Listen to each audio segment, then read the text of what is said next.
Yeah,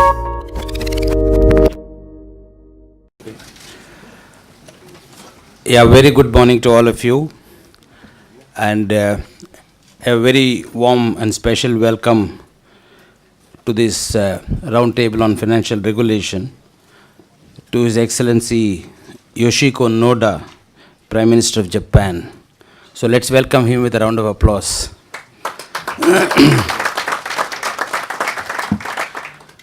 To give a very brief introduction to Mr. Noda is a member of the Democratic Party of Japan. He served as Finance Minister of Japan in 2010 and 2011. He graduated from the Waseda University and the prestigious Matsushita Institute of Government and Management. Elected to the Assembly of Chiba Prefecture for the first time in 1987 at the age of 29, and in 1993 at the age of 35 he was elected to the Japanese Parliament. To top all this, he has a black belt in judo. In these troubled times, financial regulation is on everyone's mind. Of course, business very strongly supports financial market stability, which is key to economic recovery. To achieve this better stability, you need regulations in these times. But how much, in what form, and how can we balance regulations with growth aspirations? Our group on financial regulations looked at the various regulatory proposals on the table and the existing regulations to formulate a set of recommendations which will ensure growth, enhance employment, and also to contribute to sustainable development. I have now great pleasure in asking my colleague, Mr. Peter Sands, to speak on our group's recommendations. Peter, please.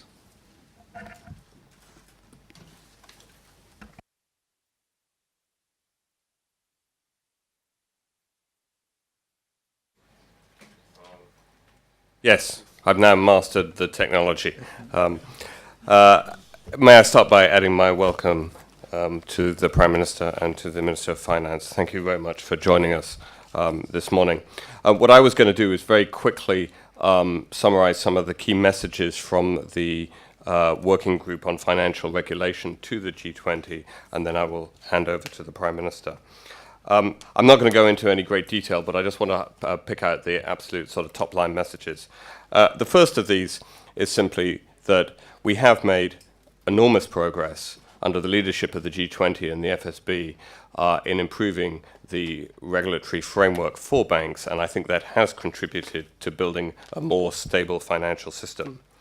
However, at this juncture, we need to be very careful about the balance we strike between further measures aimed to increase financial stability and what impact that has on economic growth.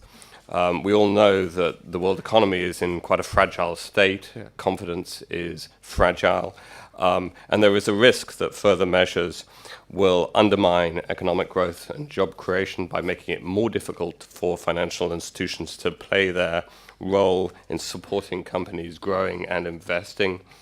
The further measures may fuel deleveraging, and indeed that they may have unintended consequences that actually create new risks to financial stability. A second key message is an encouragement to keep a very broad perspective about how to deal with threats to financial stability, and don't just focus on the microprudential regulation of banks, but look broadly at a broad array of tools. As we all know from the current challenges facing the Eurozone, you can get threats to financial stability from a number of different directions. A third key message is a continued plea and encouragement for the efforts to ensure international consistency and coordination in the implementation of regulatory change. There is a risk that we run into a highly complex area of every country having its own variant of Basel III. So we have many different versions. And that not only leads to complexity, but also a huge amount of opportunities for arbitrage and, again, unintended consequences. And then the final point I would make is around innovation in financial services. Financial innovation became, in the wake of the crisis, a bit of a sort of dirty word, and for understandable reasons, because some of the innovations turned out to be things that weren't actually terribly helpful. But that shouldn't deter us from thinking that innovation is hugely important. The world faces a lot of actually quite challenging financial issues, financing infrastructure, reaching out to the unbanked, just to give a couple of examples. And technology provides huge opportunities for us to create better solutions to those challenges. And we need to be careful in the completely understandable search for more robust regulatory frameworks for the industry that we don't stifle innovation, because innovation is necessary to enable the financial services world to play its role in the broader economy. So those, in essence, are the key messages coming out of this working group. A message about striking the right balance between stability and economic growth, about the importance of innovation, about the importance of consistency, international consistency, and about taking a broad perspective to how we achieve financial stability. What I'd now like to do, actually, if I may, is simply hand over to the Prime Minister of Japan. And if you'd be kind enough to give us some of your perspectives, we would be enormously appreciative. Thank you, sir. イヤホンのご用意をお願いいたします。改めまして、皆様おはようございます。日本から参りました野田佳彦と申します。ちょうど今朝の1時半ぐらいにカンヌに到着をいたしました。ご列席の CEO の皆様、そして本日、世界経済を牽引をされている皆様とお会いできまして、光栄に存じます。現在、世界経済は成長や雇用への懸念とともに、民間と政府がともに債務を過剰に抱えるという問題に直面をしています。その問題が金融セクターの健全性への懸念や、市場の動揺につながり、さらに実体経済に波及することで、また民間政府の債務問題を悪化させるという負の連鎖をどう防ぐのか、それが大きな課題となっています。世界経済がグローバル化する中、その影響は先進国にとどまらず、新興国の成長にも懸念材料となっております。こうした現下の課題に立ち向かい、持続的な経済成長実現をするため、今般ここにカンヌに集った我々政府、民間、双方のリーダーは、英知を結集して解決策を探る必要があります。私からは、本ラウンドテーブルのテーマである金融規制について、我が国の経験も交えつつ、お話をさせていただきたいと思います。皆様もご承知のとおり、我が国の金融システムは、1990年代に厳しい困難に見舞われました。我が国の経験からは、次の4点が教訓になると思います。まず第一に、金融機関が保有する資産の査定を徹底して行い、損失を早期に把握し、徹底的に情報を開示することであります。第2に、その結果として債務超過となる金融機関については、速やかに破綻処理を行うこと、また、資本不足に陥った金融機関については、速やかに公的資金を注入をすることであります。3番目に、貸し出しをはじめとした金融機能の回復及び維持に努め、実体経済の成長を支えていくこと、金融機能の回復維持と実体経済の成長は車の両輪です。そして第4に、一方的に規制を強化するだけでは、金融システムの安定性は高められず、金融規制と監督の適切なバランスが重要であるということであります。このうち、最も困難な決断は、資本不足に陥った金融機関に対する公的資金の投入でしたが、我が国は断固たる決意でこれを行い、1998年以降、GDP のおよそ 2.6% に当たる12兆7000億円の公的資金を注入をいたしました。その額の 96% がすでに回収されており、結果的には必要かつ適切な判断であったと確信をしています。次に、現在、金融セクターが直面をしている4つの課題についてお話し申し上げます。第1は、欧州における金融セクターの強化についてであります。欧州では、一部の国の財政問題が金融システムを弱体化させ、実体経済や欧州外の新興国にも波及をしていく恐れがあります。このような危機の伝染を遮断することが何よりも重要です。金融システムに関しては、金融機関に対して質の高い十分な自己資本を求めた上で、その実施状況を政府が監視するとともに、流動性の確保に万全を期すことを通じて、金融機関の経営基盤を確実に強化することが必要です。先月の欧州主導会合では、まさに金融機関の基盤強化にかかる措置が合意されたところであり、今後こうした措置が着実に実施され、欧州の金融安定化につながることを期待をいたします。第2に、金融セクターの強化と合わせ、万が一、金融機関の破綻が発生する場合に備え、円滑な破綻処理制度を整備することも必要であります。我が国では、1990年代後半の経験を踏まえ、預金者を保護し、他の金融機関や経済全体への波及を避けながら、金融機関を円滑に破綻処理するための制度を整備してきました。今般、金融安定理事会から提出された報告書において、GC フィーズと呼ばれるような大きすぎて潰せない金融機関を対象として、自己資本の上乗せとともに、円滑な破綻処理のための枠組みが示されたことは重要な進展と考えます。G20 などにおける国際的な政策協調の強化を通じ、国境を越えて活動する金融機関の破綻処理といった難しい問題にも解決策が導かれることを確信をしております。第3に、金融セクターと経済成長の関係について申し上げます。金融セクターは、預金や決済の機能を提供することに加え、貸し出しを通じて必要とするセクターに資金を仲介するという重要な役割を果たしています。金融機関が成長機会を発掘し、経済を支えていく役割を十分発揮することが重要です。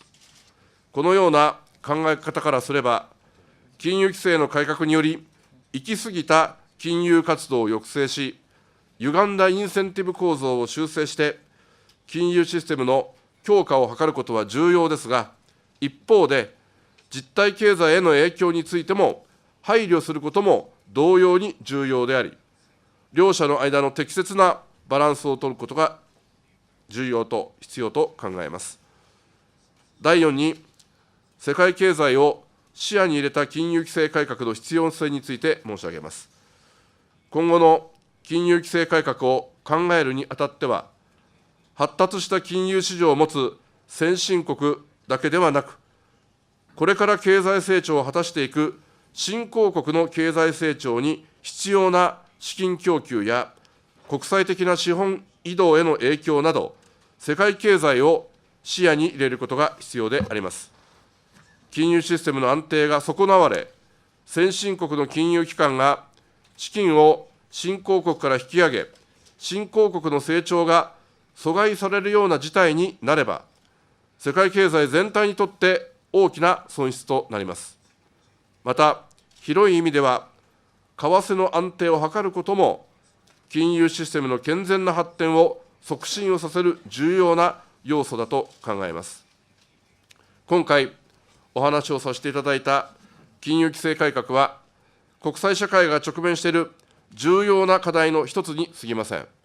このほか、経済成長と財政再建との両立や、一次産品価格の乱高下への対応、安定した国際通貨システムの構築など、我々が取り組むべき課題は山積をしています。このような困難の克服には、政府・民間を問わず、国際社会のリーダーたちが強い決意とリーダーシップを発揮し、国民の理解を求めながら改革を進めることが必要不可欠であります。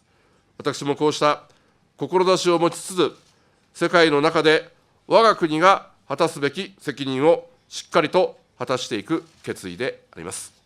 ご清聴どうもありがとうございました。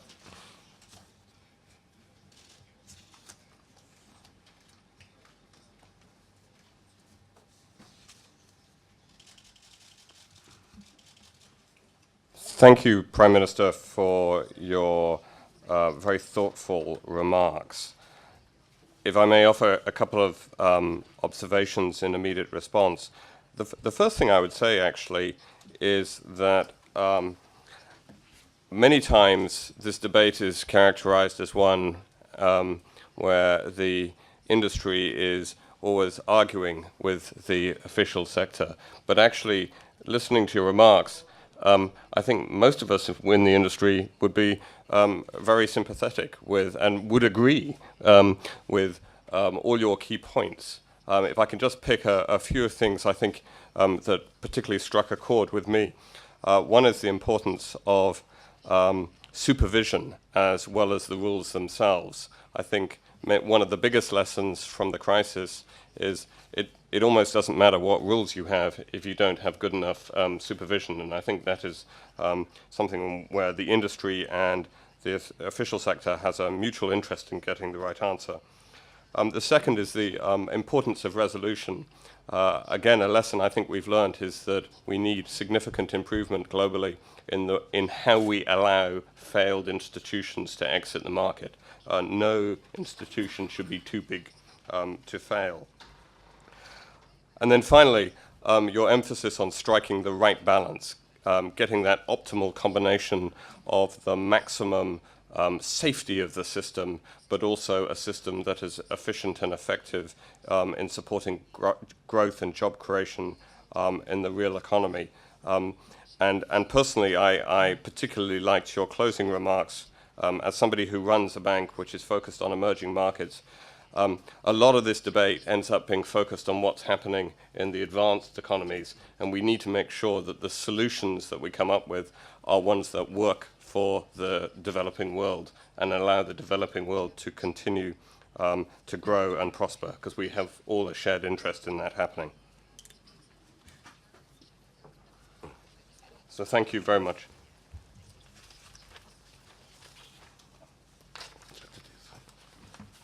短い時間で恐縮でございましたが、ただいま本当に私の申し上げたことを、ポイントをしっかり掴んでご理解をいただいたこと、大変光栄に存じます。この後も大変実りのあるですね、ご議論が展開されることを期待をして、ちょっと私まだ他の公務がございますので、失礼をさせていただきたいと思います。ありがとうございました。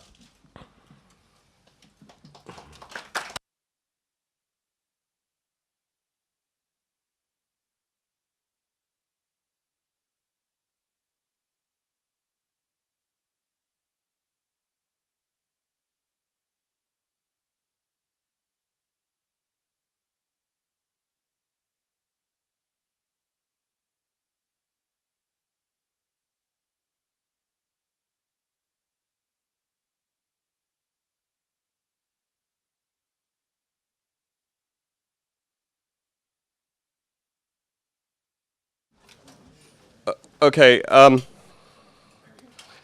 The Prime Minister, as he said, has had to leave, but very kindly, the Vice Minister of Finance, Mr. Nkau, will be staying with us and taking part in the discussion. What I would now like to do is actually building on both my introductory remarks on the messages to the G20, but also the Prime Minister's remarks, which I thought fitted very neatly with what we have been talking about. If I could ask you, Alfredo, to sort of add your perspective on the issues that we've been discussing. Thank you, Peter. Well, my name is Alfredo Saim. I am the CEO of Banco Santander in Spain. And as a member of the working group of financial regulation, first of all, I fully support the recommendations that have been developed by the working group. But I would like to highlight briefly a couple of aspects that I consider of particular special importance. First, it is very important to put the role of financial regulation into perspective. The FSB, the Basel Committee, the European institutions, and many local authorities have made significant progress and significant advances in a number of areas aimed at reinforcing the regulatory framework and addressing some of the issues that led to the current crisis. However, unfortunately, reform of financial regulation is not the solution to most of the current challenges, nor are regulatory changes that only action the economy needs. A balanced, multi-phased approach will be crucial to delivering financial stability, including improved macro and micro prudential supervision and credible macroeconomic and fiscal policies.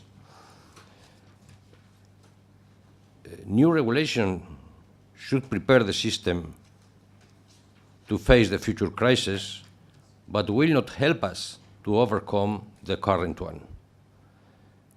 And we need to be careful that our enthusiasm to prevent another crisis from happening does not hamper our ability to recover from the current one. Indeed, we must be watchful. The measures do not unduly upset existing sources of bank funding, which could disrupt credit supply and exacerbate the ongoing deleveraging process. Banks and regulators alike have not yet had time to breathe and engage in extensive stocktaking. The implementation and the results of the regulatory measures will take time to materialize. A cautious and progressive approach is more needed than ever, and a careful analysis that accounts for all regulatory elements, at least in qualitative terms, is indispensable. And secondly, it's vital that the current focus be placed on consistent implementation of financial regulation agreed to date. If implementation is not consistent across sectors and not aligned internationally, then there is a risk of creating arbitrage incentives and distortions leading to imbalances which could damage long-term financial stability. A good example of this are the current divergences in risk-weighted assets, which, due to a lack of consistency in implementation between different countries, inhibit investors from properly differentiating between banks. It is vital that there is a level playing field internationally. As far as possible, national jurisdictions should ensure that measures taken within their own jurisdiction are consistent with internationally agreed principles, such as those established by the FSB. Otherwise, there is a serious risk of significant fragmentation. It is also important that there is a balance between sectors. The banking sector must be allowed to compete for capital and funding alongside other economic sectors. Furthermore, within the financial sector itself, regulators must ensure that appropriate measures are taken to deal with the potential build-up of risk in the shadow banking system. Such an unequal treatment, if not addressed or effectively hedged, could result in a prohibitively high cost being imposed on retail institutions, which in turn could have a knock-on effect for households. Thank you. Thank you, Alfredo. Can I now ask Masayuki Yoku from Sumitomo Mitsui Financial Group to give your perspective? Thank you, Peter. I'm Masayuki Oku, chairman of Sumitomo Mitsui Financial Group, Tokyo. I just make a short comment on that.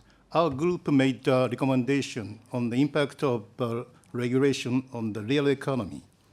To this, I would like to add two things more. The first one is the necessity of continuous monitoring and assessment on the impact of Basel III.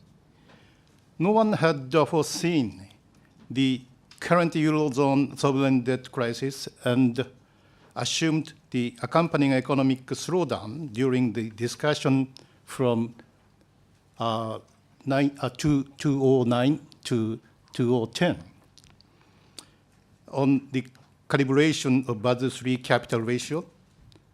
Clearly, there is a growing sense of economic constriction compared to that time. Therefore, regulators must constantly and diligently monitor and assess the impact of Basel III and other regulations on the real economy and their spillover effect. In particular, I have a great concern on the consequences of one-size-fits-all regulation, because through its implementation, it may cause the collective and homogeneous actions where too many people are on the same side by taking same usage of risk management and industrial best practice. If unintended adverse economic consequences are foreseen, regulators should review the regulations in a timely and flexible manner and deal with the expected consequences decisively. A second point is IMF and other international organizations should also monitor and report the unintended consequences, monetary easing, and other macroeconomic and fiscal policies of each country to G20 and FSB. And this is of essence, especially now, as European countries face difficult problems are taking the important steps towards solution. I believe the international organizations, particularly the IMF, must monitor the global impact of each country's macroeconomy and fiscal policies, including QE, as well as financial regulations. And current regulatory reform, a macro-prudential approach is being proposed to prevent asset bubbles and the following financial crisis. However, such measures are just symptomatic ex post measures trying to control and reduce the speed of economic overheating through banks' balance sheet.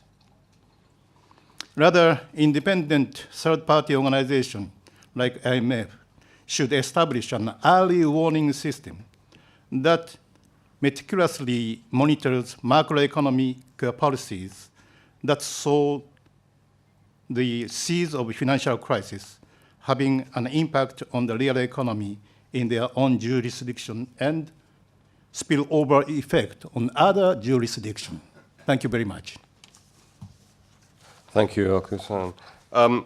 We've heard from a couple of bankers on the working group, and there are obviously a number of common themes coming through: the importance of taking stock of all that's been implemented, of understanding the economic impact and potential unintended consequences, the need to ensure consistency of implementation, the need to take a very broad perspective on threats to financial stability and the potential role of the IMF in monitoring potential threats and understanding the implications of shadow banking, just to pick up a few of the themes that are coming through. What I'd now like to do is actually invite some of the working group members who are not bankers to offer some remarks. I wonder, Enrica, would you like to offer some comments? Thank you, Peter. I'm Henryka Bochniarz, President of the Confederation of Private Employers in Poland. First, definitely that the business community supports all the measures that can help create, more stability, fair competition, and transparency. But, as Prime Minister Noda mentioned, I mean, we should remember about the right balance between the regulation and the growth. And sometimes people from the real economy, and I mean from the financial sector, we have this perception that, especially lately, the measures that are introduced, they are more about the PR and appealing to the public opinion than to really create good conditions for the development of the growth. So I think that what is really necessary is to have always an impact assessment on whatever regulation is introduced. If it's micro or macroeconomic, we should always have the impact assessment, and it has to be done in cooperation between the regulators and the business community, because sometimes, there's a huge difference in the position of those two sides, and we have the same goal.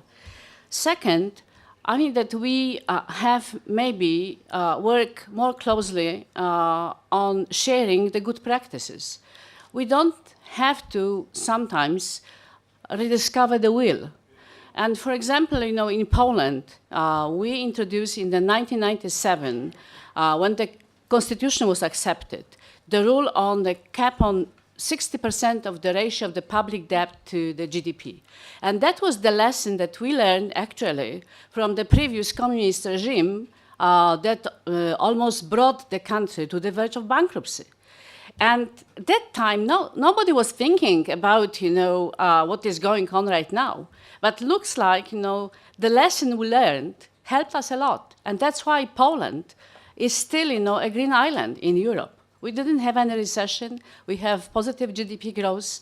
And partly because we introduced regulations that actually they were putting some limits on, the politicians. And at the end of the day, that really helped. So that's why I think that more exchange of the good practices and trying to implement those practices that actually they work. And definitely, it's not that one measure works for all, but that definitely some of them, like putting the cap on the public debt, definitely works for everybody. Thank you.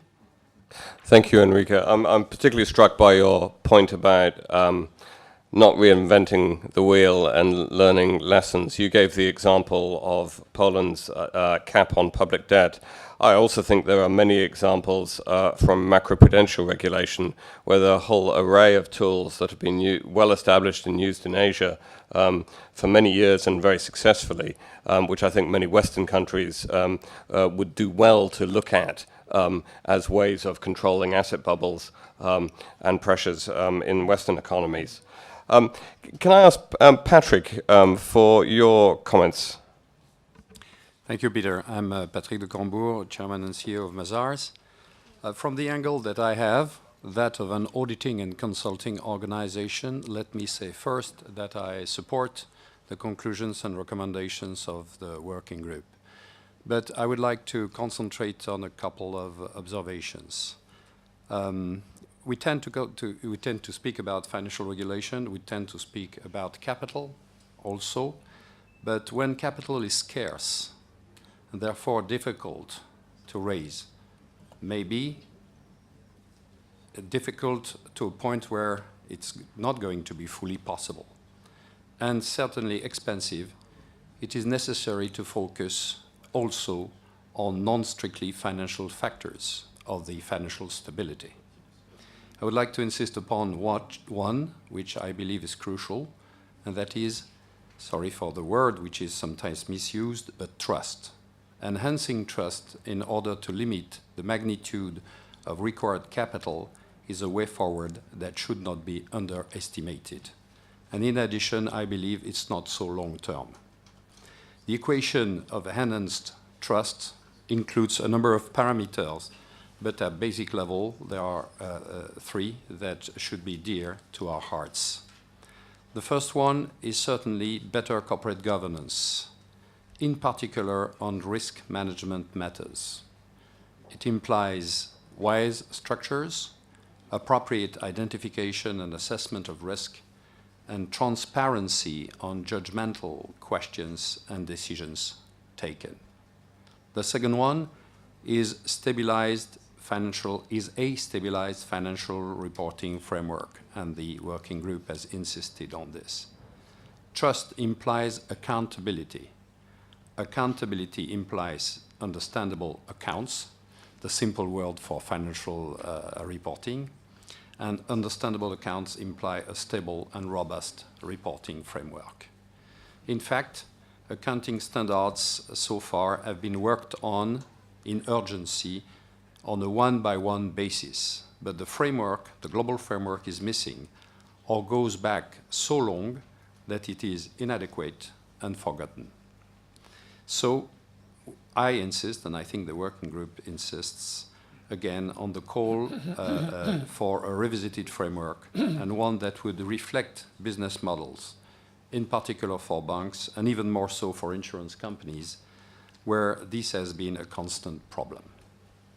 The third and last parameter I would like to mention is better supervision and auditing. Supervision has been mentioned, so I will concentrate on auditing. On this last topic, I would like to draw your attention on the EU initiative to enhance the quality of auditing, which is not a commodity, via the introduction of additional dialogue, judgment, and intelligence in the process, as well as via a more diversified offer of professional services. Of course, the initiative and the draft proposals need fine-tuning, but it should create a forward-looking environment. Thank you very much. Thank you, Patrick. I think your point about the importance of accounting standards and the role of the audit profession in helping rebuild trust is very well made. I'm conscious also you mentioned insurance, and there are two players from the insurance industry who I think would like to make a couple of remarks. So can I first ask Gabrielle and then Michael, and then if I may, Vice Minister, once we've had those two interjections, if I could ask you to give some of your own observations. Yeah. Gabrielle. Thank you very much. I mean, I concur also with the conclusion of the paper that has been prepared, but I think that as a representative of an insurance company generally, maybe I need to put some things in perspective. One thing is that the insurance has not been at the root of the contagion effects that characterize the financial crisis, nor has been affected by it in the same dramatic way as other financial institutions. So the insurance core activities are not a source of systemic risk, which is often confused with the banking sector, whether it is life, non-life, and investment allocation. Insurance, in fact, is a pre-funded business with an inverse revenue cycle, a long-term buy and hold investor with carefully matched assets and liabilities. It does not suffer from runs or liquidity crisis, and historically coverage has never become a scarce good. The second comment concerns Solvency II. As you know, being the set of rules which is being discussed for the application to the insurance sector, it has been deeply affected by the crisis. Its implementation has been postponed and is undergoing extensive additional scrutiny and collective exam. Some specific points, however, are worth mentioning. A key one is the risk that a too stringent interpretation of the ratios may become an obstacle to the role of long-term income protection provider of the sector and to its role as an institutional investor in equity, corporate debt, especially banks and other financial institutions, and sovereign governments. So this is a very critical point, otherwise, it's contradictory with all the objectives that Basel III is trying to achieve. And in fact, my third comment is that it is very important to carefully evaluate the interactions between Basel III and Solvency II. There is a good paper produced by Standard & Poor's which actually stimulates the impact on corporate access to credit in Europe of the potential disconnect between Basel III and Solvency II. To simplify it, Solvency II may induce a de-risking from the insurance sector, which in a strongly bank-based financial system as is Europe, where firms heavily rely on bank funding for growth, by cutting down on an important source of financing, like issues of debt placed with insurance institutional investors, will increase bank borrowing costs and increase corporate bank funding costs dramatically, or even in the worst case induce forms of rationing, especially towards the small and medium enterprises. So I think that this issue is generally reflected in the paper, but it is worth being underlined again. And finally, what you mentioned recently, I think that in the end, not only regulation, but supervision and rule implementation should be reinforced and made closer to the industry. Supervisors, let's be frank, need training, budgets, incentives.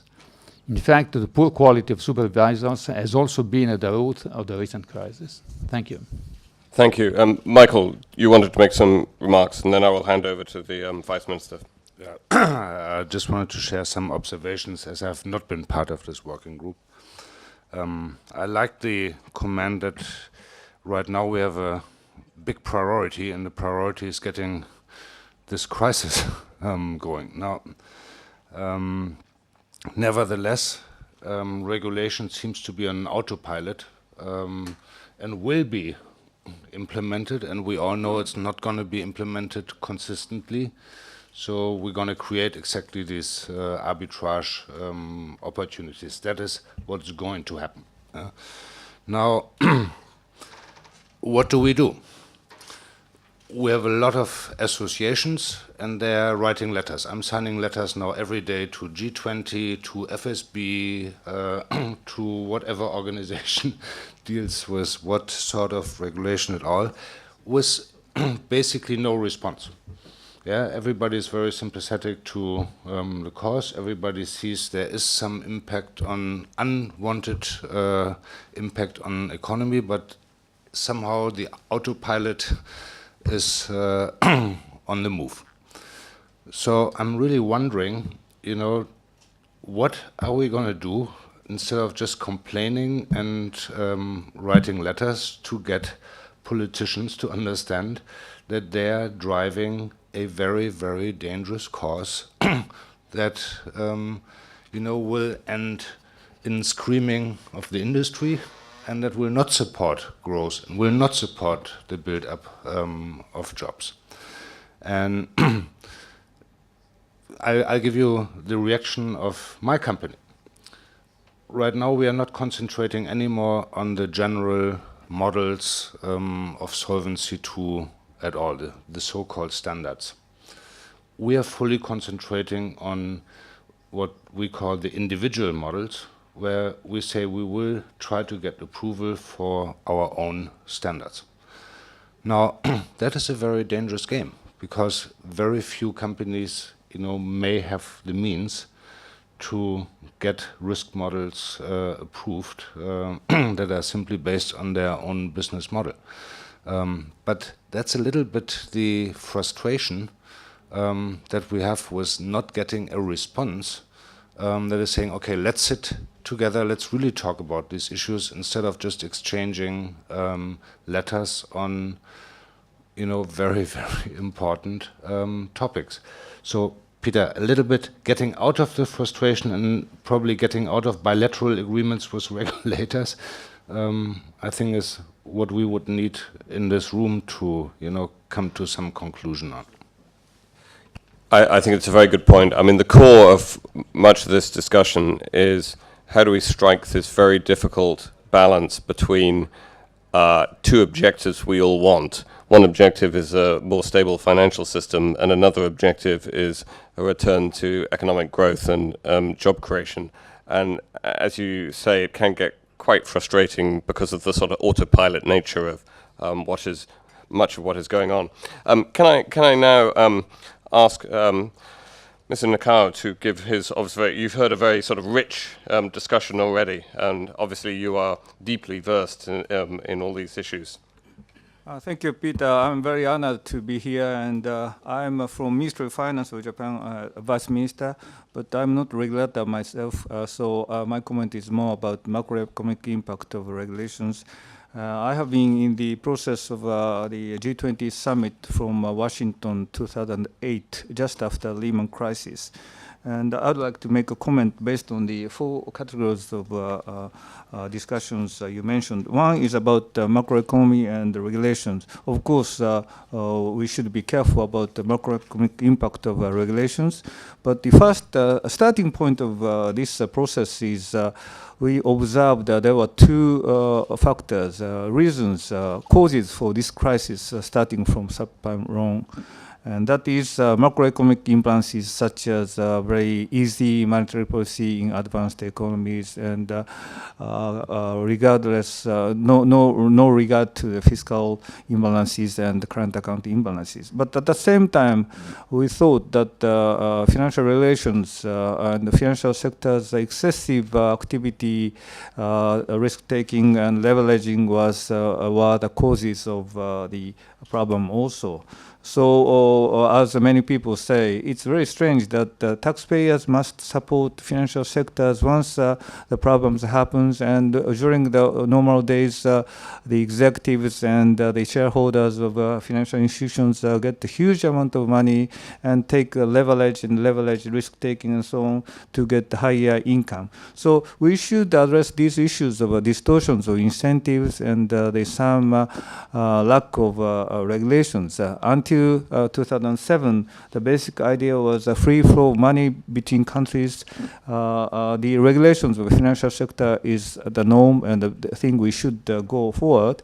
But after that, we reassess ourselves and that we should pay more attention to good regulations. It doesn't mean that strict regulation is better, but we should pay more attention to good regulations. That is one thing I want to say. So there are many issues, including capital requirement, liquidity regulations, shadow banking, and remunerations, compensation, and rating agencies, and so on, derivatives and central counterparties, and so on. But we also should pay now attention to the macroprudentials or macro impact of the financial regulations, all the more because we have now in the midst of a new crisis of Europe, which is we now have a crisis in sovereign bonds. The crisis was transferred from financial sectors in the subprime loan issues, but to subprime sovereign issues. So we should pay more attention to macroeconomic impact of regulations.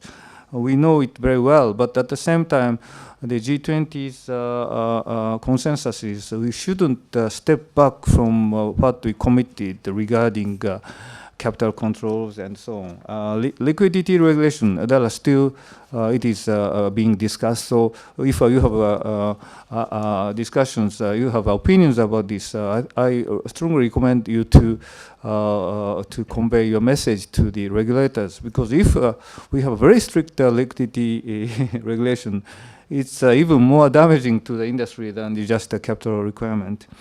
The second point, another point is about macroprudential, including central bank policies. We shouldn't just look at regulations regarding the financial stability. We should also pay attention to the macroeconomic policies of, for instance, central banks, and especially if easy monetary policy continues, it will provide a basis for the bubble in certain countries, but also a very substantial flow of money from country to countries, as Mr. Oku mentioned. And we should be very mindful of the negative impact of these things. And so this time in the G20 statement, we will strengthen the monitoring of capital flow between countries and monetary policies by the IMF and the BIS. That is one of a very important message we should should announce this time. About deleveraging, this is really serious issues after the European problems, and deleveraging because of not just because of a capital requirement, but also because of a liquidity shortage or a funding problem, and that caused the problem to even some Asian remote countries like Korea, because many European countries, because of difficulty of funding, withdraw some money from Korea. Although Korea has a very strong economy now, it is suffering from those issues. So the leveraging is a real issue. And when the Euro leaders announced its package, they pay attention to this problem. So they set a 9% capital requirement for European banks, but they also cautioned that it shouldn't be achieved just by the deleveraging. Capital increase is more important than reducing assets. The second point is what Peter mentioned, broad approach. We shouldn't just pay attention to very narrow micro-prudential of financial institutions.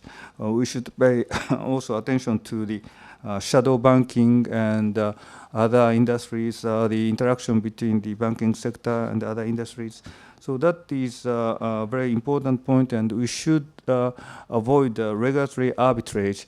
But by doing that, the financial regulations is becoming even stricter and stricter, and there is no room to maneuver. I don't know whether it has a negative impact on macroeconomy or not, but we should have a broad-based approach. That is for sure.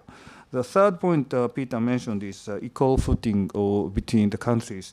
And this is very important because if some countries have tighter applications of certain regulations, different regulations like the American Frank Dodd regulations, I'm not blaming it, but we should be very careful that the equal footing is secured. The fourth point Peter mentioned is the importance of innovation. Many people blame that the financial industry get too much money by just allocating money.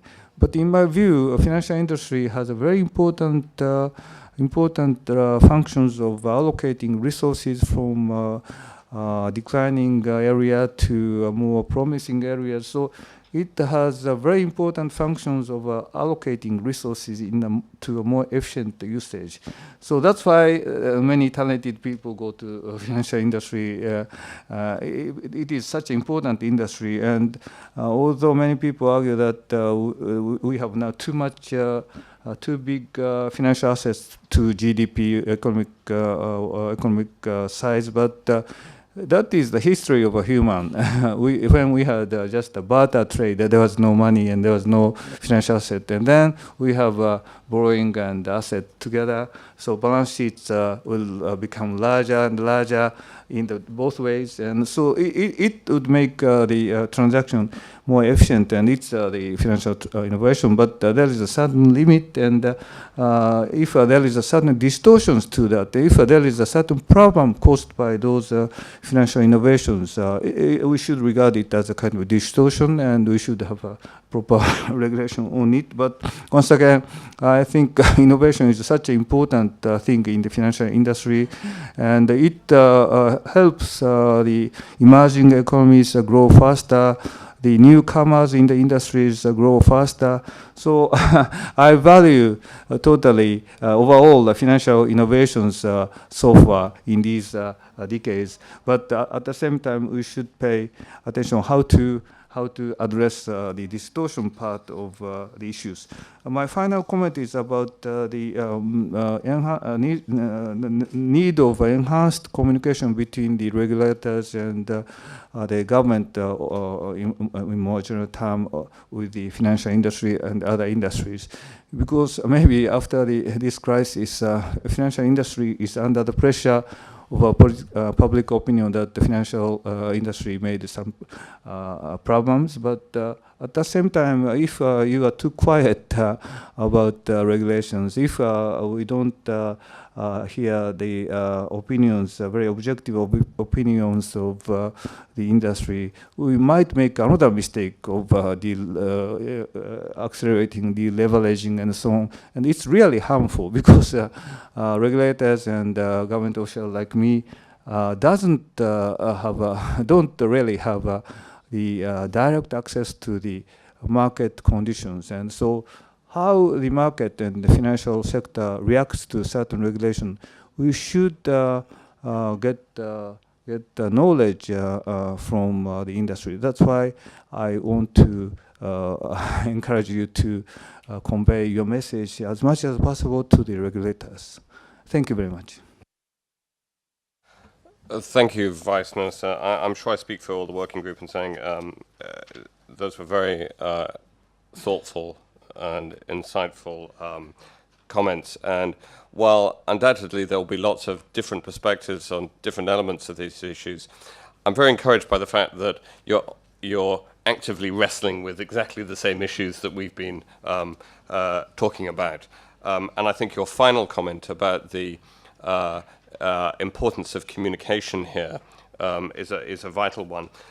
No one in this complex area has a monopoly of the right answers, and we need to be sharing perspectives to craft the best solutions, because there's a lot at stake for the world economy. I'm conscious we are going to be running out of time shortly, but I just wanted to comments that people particularly wanted to make. Michael. Sorry. I think the predominant topic that we are talking about here is growth, and what I hear from the political side is deleveraging. And I think we have a very fundamental misunderstanding about what deleveraging means. And I would like to use the example of sports. You know, if you are overtraining and you're on steroids, it's impossible to bring the same sort of results if you go from one day to the other, not training anymore and not taking steroids. And I'm using steroids on purpose. Yeah. So I think what it needs, if we want to, harmonize the idea of we want to grow and we want to deleverage at the same point in time, to define the pace and the speed of how far and how fast do we want to deleverage. And I think this is one of the basic misunderstandings that we have between the political side and the industry side, where a lot of things get lost in translation. I'd have to say I'm very sympathetic to that point of view. In the same way that you can get a self-reinforcing cycle on the over-leveraging side, creating an asset bubble, there is a real danger of having a self-reinforcing cycle on a deleveraging side, depressing asset prices. And the dynamics of that are very unpredictable and very, very difficult. Thank you. No, I would like simply to insist 1 minute on this point. I understand what you say about regulations, communication between the industry and regulation. But it's also a policy-making question. We are much in favor of stronger banks, better regulation. We have no problem about this. And at the end of the day, banks will adapt. They will adapt. The question is the economy going to adapt? And on that point, I have a very serious doubt. And I would like to pinpoint a few areas which would be your concerns. Trade financing, Pascal Lamy was right yesterday. Deleveraging is hitting trade financing. This is a very serious question for the world economy. Trade is low today, but hopefully trade will pick up. I don't know how it's going to be financed. You have a second key question, which is the long-term needs of the economy. Project financing is going to be hit. It's the same for the sovereign needs. The new regulations, the new paradigm created by Basel III, liquidity rules, mark-to-market rule, All of these points coming exactly at the same moment, and we see this in Europe, is creating a big blow to the economy. And I'm very surprised, to be blunt, that I do not hear answers coming from the policymakers on these questions. How trade is going to be financed? You are right, we need better regulations, we need to deleverage. You need to understand that the notion of recapitalization has been understood in the boardrooms as deleveraging. So, okay, fine, we can do it and we shall do it. But how do you intend to address the basic needs of the economy on trade, sovereign needs, long-term funding for the projects? That we don't know yet. And probably this is the answer we are waiting for. Just a minute only to support what Mr. Lemierre said. We are in the real economy. We are fearing some kind of restriction of credit. I am not talking about credit crunch. But we see that already in France, in Germany, for example, our suppliers have big difficulties to finance their working capital. Our customers, airlines, are finding more and more, with more and more difficulties financing for airplanes. And I think we are not clearly evaluating if it's due to the crisis or due to the prospect of the new regulation. But in any case, we consider that there is no clear answer to the question how the economy will be financed. The real economy will be financed in the future. I'm afraid we've run out of time. I think we've closed with probably more issues than we have answers. But I would just like to ask all the group to thank Vice Minister Nakar for participating with us today. Thank you. Thank you very much.